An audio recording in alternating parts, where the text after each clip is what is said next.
नमस्कार। आप सुन रहे हैं हिंदी ग्राम। मैं हूं रोहित पाठक। आप सबके समक्ष प्रताप नारायण मिश्र जी की एक व्यंग रचना प्रस्तुत कर रहा हूं, जिसका शीर्षक है उपाधि। यद्यपि जगत में और भी अनेक प्रकार की आदि व्याधियां हैं, पर उपाधि सबसे भारी छूत है। सब आदि व्याधि यत्न करने पर तथा ईश्वर इच्छा से टल भी जाती हैं, पर यह ऐसी आपदा है कि मरने ही पर छूटती है। सो भी क्या छूटती है, नाम के साथ अवश्य लगी रहती है। हाँ, यह कहिए सताती नहीं है।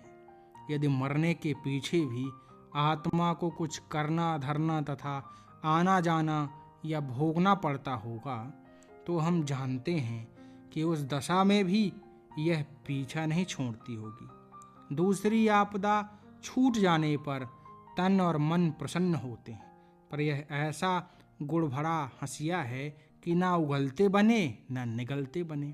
उपाधि लग जाने पर उसका छुड़ाना कठिन है। यदि छूट जाए तो जीवन को दुखमय कर दे। संसार में थुड़ू थुड़ू और बनी रहे तो इसका नाम ही उपाधि है। हमारे कनौजियों भाइयों में आज विद्या बल धन इत्यादि कोई बात बाकी नहीं रही, केवल उपाधि मात्र शेष रही। ककहरा भी नहीं जानते, पर द्विवेदी चतुर्वेदी त्रिवेदी त्रिपाठी आदि उपाधि बनी है। पर इन्हीं के अनुरोध से बहुतेरे उन्नति के कामों से वंचित हो रहे हैं।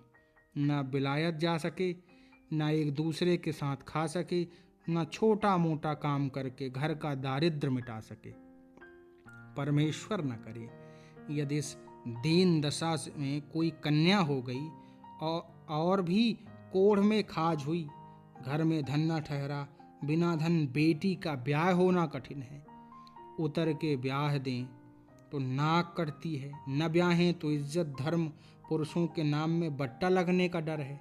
यह सब आफतें केवल उपाधि के कारण है। शास्त्रों में पढ़ाने वाले को उपाध्याय कहते हैं। यह पद बहुत बड़ा है, पर उपाधि और उपाध्याय दोनों शब्द बहुत मिलते हैं। इससे हमारी जाति में उपाध्याय एक नीच पदवी यानी धाकर मान ली गई है। इस नाम के मेल की बदौलत एक जाति को नीच बनना पड़ा, पर नीच बने भी छुटकारा नहीं है। वे घाकर हैं, उन्हें बेटी ब्याहने में और भी रुपया चाहिए। बरंच बेटा ब्याहने के लिए भी कुछ देना ही पड़ता है।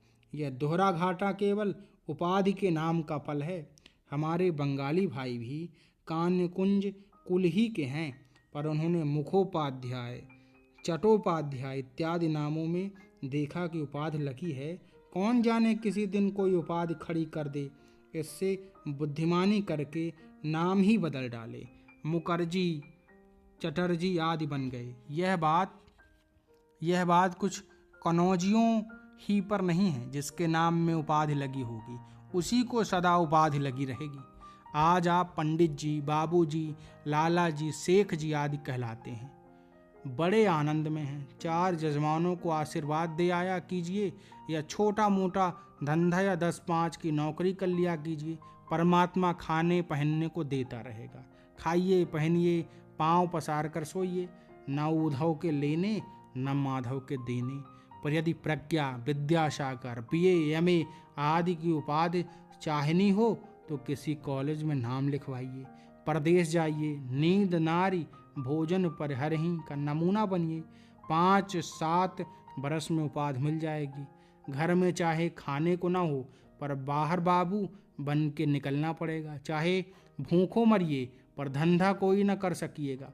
नौकरी भी जब आपके लायक मिलेगी तभी करना, नहीं तो बात गए कुछ हाथ नहीं। एक प्रकार की उपाधि सरकार से मिलती है। यदि उसकी भूख हो तो हाकिमों की खुशामद तथा गौरांग देव की उपासना में कुछ दिन तक तन मन धन से लगे रहिए। कभी आपके नाम में भी CSI तथा ABC से किसी अक्षर का पुछल्ला लग जाएगा, अथवा राजा राय बहादुर, खां बहादुर अथवा महामहोपाध्याय की उपाधि लग जाएगी। पर यह न समझिए कि राजा कहलाने के साथ कहीं की गद्दी भी मिल जाएगी अथवा सचमुच के राजा आपको कुछ गने गूंथेंगे। हाँ, मन में समझे रहिए कि हम भी कुछ हैं, पर उपाधि की रक्षा के लिए कपड़ा लत्ता, चेहरा मोहरा, सवारी, शिकारी, हजूर की खातिरदारी आदि में घर के धान प्यार में मिलाने पड़ेंगे। अपने धर्म, कर्म, देश, जाति आदि से फिरंट रहना पड़ेगा, क्योंकि अब तो आपके पीछे उपाधि लग गई है।